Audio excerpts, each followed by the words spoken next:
Hey everyone, how are you all? Welcome back to the Standard Debates. And in this video, we are going to solve some of the MCQs that are from the verb forms, or you can say tenses.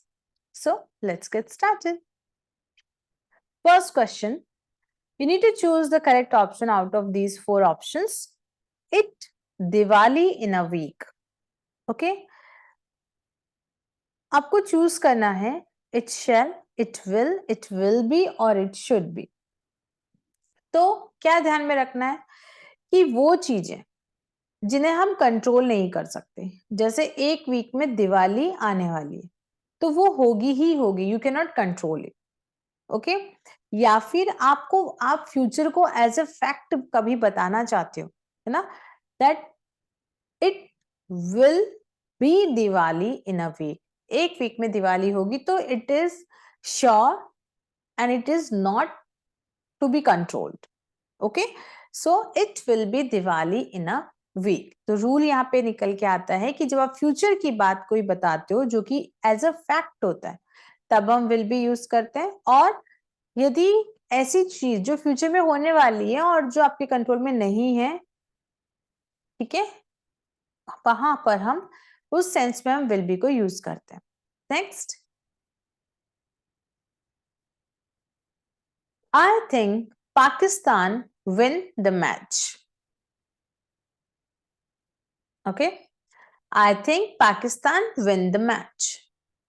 अब यहाँ पे एक चीज है जो आप hint ले सकते हो, आई थिंक, मैं ऐसा सोचता हूं या मुझे लगता है, I believe, okay, I suppose और आई एम श्योर. ठीक है, कि Pakistan will win the match. Okay, तो यहां पर हम यूज करेंगे विल. ठीक है, future simple tense will and first form of the verb. I think Pakistan will win the match. I feel, I believe, I'm sure Pakistan will win the match. ठीक है, तो ये सारी चीजें आप जब कुछ एक्सपेक्ट करते हैं, सोचते हैं, बिलीव करते हैं, तो it should be into future simple tense. Clear? Next, I am going to the job. I am going to. Going to हम यूज करते हैं, गोइंग टू के साथ में हम यूज करते हैं वर्ब की फर्स्ट फॉर्म. और ये क्या डिनोट करता है, जब हम कोई चीज डिसाइड करते हैं. Okay, when we have decided to do something before talking about it. जैसे मैंने रिजाइन करूंगी, लेकिन मैं बात कर रही हूँ जिस चीज में, जो एक्शन में फ्यूचर में करने वाली हूँ उसके बारे में ऑलरेडी डिसाइड कर चुकी हूँ. I am going to resign the job. ठीक है, तो गोइंग टू वाला, going to plus first form कहां पर यूज करते हैं, जहां हमने कोई चीज फ्यूचर के लिए ऑलरेडी डिसाइड कर ली होती है. I am going to resign the job. तो रिजाइन कब करूंगी? इन फ्यूचर, कल, परसों, एक महीने बाद, एक साल बाद. बट मेरी प्लानिंग जो है ना वो ऑलरेडी हो चुकी है, तो उस केस में हम फ्यूचर सेंस दिखाने के लिए गोइंग टू के साथ में first form of the verb use करते हैं. Clear? Next, it is raining, I take an umbrella. Okay, it is raining, I take an umbrella. ठीक है, तो क्या होता है यहाँ पर, I will take, I did take, I am take, I was take. तो एक हम सीधा सा क्रॉस कर सकते हैं, I am. It is raining in continuous tense, अभी बारिश हो रही है. I did take an umbrella. I, तो डिड और टेक हम यूज नहीं करेंगे, क्योंकि डिड हम यूज करते हैं जब हम कोई इंटेरोगेटिव सेंटेंस या फिर नेगेटिव सेंटेंस यूज करते हैं. तो यहाँ पर ये एक अफर्मेटिव सेंटेंस है, तो इसको भी हम क्रॉस कर देते हैं. अब आई वॉज भी साथ में लेगा आईएनजी फॉर्म यानी कॉन्टिन्यूस, तो ये भी रॉन्ग है, तो बचा आपके पास विल. लेकिन इसके अलावा भी आपके पास एक लॉजिक है, वो ये है कि जब हम कभी भी ये डिसाइड करते हैं कि सपोज यहाँ पर है it is raining, when we are going to decide to do something at the time of speaking, है ना, बारिश हो रही है, I will take an umbrella, मैं साथ में अम्ब्रेला ले लेती हूँ.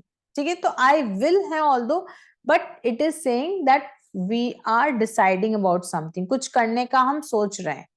जब जब हम बोल रहे हैं तो बारिश कब हो रही है? जब मैं ये कह रही हूँ कि I will take an umbrella, उस टाइम बारिश हो रही है। ठीक है, मोस्टली हम क्या बोलते हैं, we should take an umbrella. You can also say I will take an umbrella, ठीक है, as it is raining. So वहां पर हम यूज करते हैं विल प्लस फर्स्ट फॉर्म। ठीक है, एक तरफ है प्रेजेंट कॉन्टिन्यूस और एक तरफ है फ्यूचर सिंपल। तो ऐसा नहीं है कि I will take an umbrella is about the future, कि बाद में मैं ले लूंगी। I will take an umbrella says that मैं अभी ले रही हूं या मैं अम्ब्रेला अपने साथ में ले लेती हूँ। Clear? These are something tricky, जहां से क्वेश्चंस भी बनते हैं और लॉजिक्स के बिना आप इसको सही भी नहीं कर सकते। Next, the boat is full of water, it is sink. The boat is full of water, boat में पानी भर चुका है या फिर बहुत सारा पानी भरा हुआ है। It is already full of water, it is sink. अब इसके साथ हम यूज करते हैं आईएनजी फॉर्म। ठीक है, तो यहां पर हम क्या करेंगे, देखिए इट इज और विल दो चीजें एक साथ यूज नहीं होगी, तो या तुम्हारा क्वेश्चन रॉन्ग या फिर ऑप्शन रॉन्ग। तो ऑब्वियसली ऑप्शन ही रॉन्ग होगा, हमें वही रॉन्ग करना है। It is going to and none of the above, इन तीन में से चूज करना है। सो इट इज गोइंग अकेला नहीं आएगा, क्योंकि गोइंग के साथ सिंक है, तो दो वर्ब्स, मेन वर्ब्स एक साथ यूज नहीं करेंगे। It is going to sink. अब इसके पीछे लॉजिक देखते हैं। जब भी हम किसी चीज के बारे में बात करते हैं जो कि होने वाली है ना, सर्टेनली होने वाली, सपोज यहाँ पर बोट यदि पानी से भर चुकी है तो ऑब्वियसली ये डूब जाएगी, है ना, तो ये ऐसा कुछ होने वाला है इन फ्यूचर में। Something in the present tells about the future. अब समथिंग इन द प्रेजेंट क्या, बोट जो कि अभी फिल्ड है विद वाटर, जो कि पानी से पूरी तरह भर चुकी है, तो ये डेफिनेटली सिंक होगी ही होगी। उस केस में हम कहेंगे it is going to sink, यह डूबने वाली है। ठीक है, नेक्स्ट,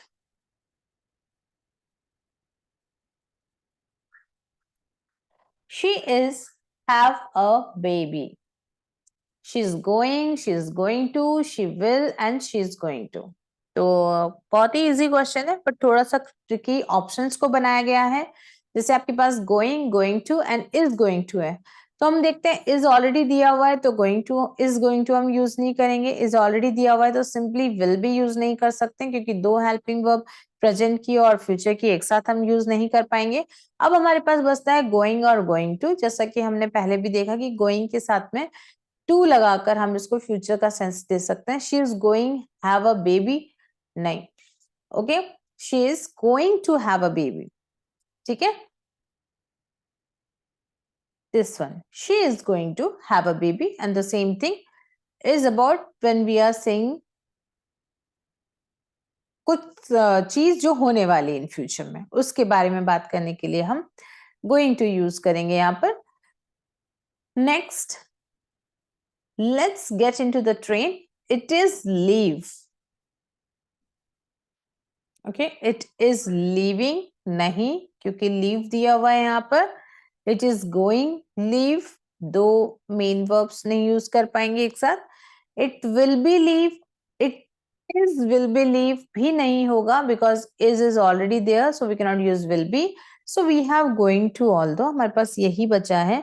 और सेम चीज, ऐसा कोई काम जो फ्यूचर में होने वाला है, okay, an action which is on the point of happening, कि ये ट्रेन जो है ना बस निकलने वाली है।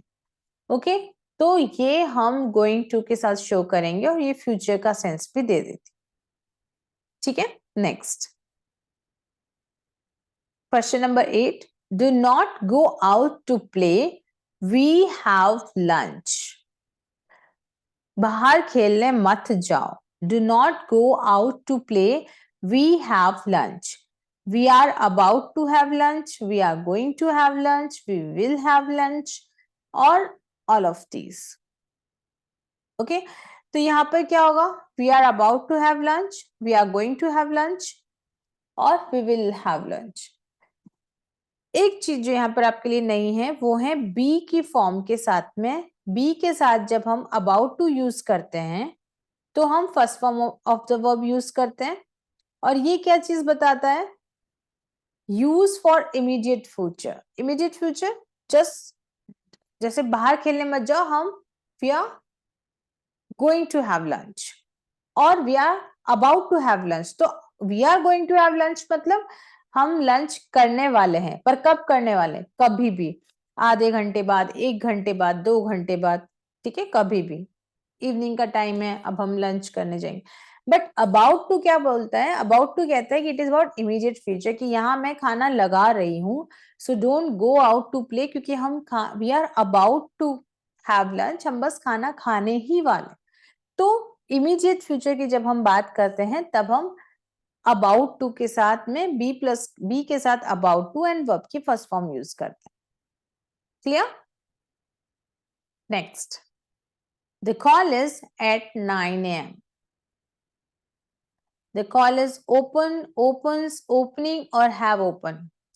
देखो एक एक को एलिमिनेट करते हैं। have takes third form with it और हमारे पास है फर्स्ट फॉर्म, तो ये रॉन्ग हो गया।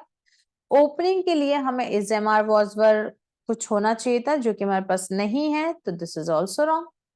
Okay, open and opens, college जो है वो क्या है? Singular noun. तो सिंगुलर के साथ में हम एस और यस, वर्ब की फर्स्ट फॉर्म में एस और यस यूज करते हैं, तो open is also wrong, opens correct हुआ। अब ग्रामेटिकली हमने देख लिया कि यहाँ पे the college opens eight 9 o'clock सही है, लेकिन लॉजिकली देखें कि यहाँ पर हमने ओपन क्यों यूज किया? The college will open at 9 o'clock भी तो हम यूज कर सकते थे। ओके, तो ऑफिशियल प्रोग्राम्स या फिर जो टाइम टेबल्स होते हैं उन्हें हम हमेशा सिंपल प्रेजेंट टेंस में यूज करते हैं। ऑफिशियल प्रोग्राम ना, the shop opens eight, okay, it suppose आप कहीं पे भी देखते हैं लिखा हुआ किसी भी ऑफिशियल टाइमिंग के बारे में या फिर कोई भी ऑफिशियल टाइम टेबल कहीं पे दिया हुआ होता है, तो वहां पर आप देखोगे it opens and closes at this time. Okay, तो ये future simple simple present tense में आएगा, लेकिन सेंस देता है, जब आप इसको हिंदी ट्रांसलेट करके सेंस समझोगे तो लगता है कि 9 बजे खुलेगा। हिंदी में हम बोलते हैं कि ऑफिस 9 बजे खुलेगा, खुलता है नहीं लिखा हुआ मिलता आपको कहीं पे भी। लेकिन जब आप इंग्लिश में बोलते हो तो प्रेजेंट सिंपल टेंस के लिए ओपन्स हम यहाँ पर यानी कि वर्ब की फर्स्ट फॉर्म के साथ एस और यस कनेक्ट करेंगे। Clear? Next, please ring me up as soon as he will come, comes, come और इज कमिंग। जैसे ही वो आए मुझे रिंग करना। अब आप बात करें इसको समझने की तो हमें लग रहा है कि जब वो आएगा तब मुझे रिंग करना, तो हम सिंपली यहाँ क्या करते हैं, हिंदी का इंग्लिश ट्रांसलेशन करके उसमें विल लगा देते हैं। When he, as soon as he will come. Okay, और दूसरा जब हम देखते हैं यहाँ पर एज ही कम्स और हमारे पास है as he come, as he is coming. Okay, तो यहाँ पे देखो एज ही कम तो हम यूज नहीं कर सकते, ठीक है, और ये भी यूज नहीं करते is coming, as he is coming, because we are not giving a reason. हम कह रहे हैं कि जब वो आ जाए तब, the situation, the moment when he comes ring me. So यहां पर क्या है, जो फ्यूचर टाइम की क्लॉजेज हैं जैसे कि if, unless, when, while, as, है ना, एज दिया हुआ यहाँ पे, as soon as, before, after, until, by the time, as soon as, ये सारी जो फ्यूचर टाइम की क्लॉजेज हैं इनके साथ में हम विल प्लस फर्स्ट फॉर्म नहीं यूज करेंगे बल्कि सिंपल प्रेजेंट टेंस यूज करेंगे। और सिंपल प्रेजेंट टेंस क्या है? As soon as he comes. ठीक है, जब भी आप फ्यूचर टाइम का कोई क्लॉज देखते हैं जहां as soon as, if, unless, unless he comes, okay, when he comes, as he comes, before he comes, after he goes, until he comes, by the time he comes, ठीक है, अब जब तक वो आएगा, by the time he will come, आएगा को आप ट्रांसलेट करोगे तो आप ऑटोमेटिकली उसमें will लगा दोगे, बट रूल कहता है कि आपको उसको प्रेजेंट सिंपल में यूज करना है, ना कि फ्यूचर सिंपल में। ओके, सेंस ये फ्यूचर का देता है, बट टेंस आपको यहाँ पर प्रेजेंट सिंपल का लगाना है। क्लियर? तो please ring me up by the time he comes, as soon as he comes. Okay, clear? Next, can I have some milk before I to bed? Okay, before I go to bed, goes to bed, will go, gone. Eliminate करते हैं, I के साथ में हम goes use नहीं करेंगे, go, went, gone third form अकेले use नहीं करेंगे, विदाउट हैज हैव आप देखोगे नहीं। फिर मिलता है I go और I will go. Okay, can I have some milk before I go to bed? Bed पर जाने से पहले। क्लियर? तो यहां पर भी क्या हुआ, जब आप किसी ऐसे एक्शन की बात कर रहे हो जो कि फ्यूचर में होने वाला है, क्या, जब मैं सोने जाऊं। ओके, तो हम यहाँ यूज करेंगे first form of the verb, can I have some milk before I go to bed? Yes. Next, I suppose it raining when we start.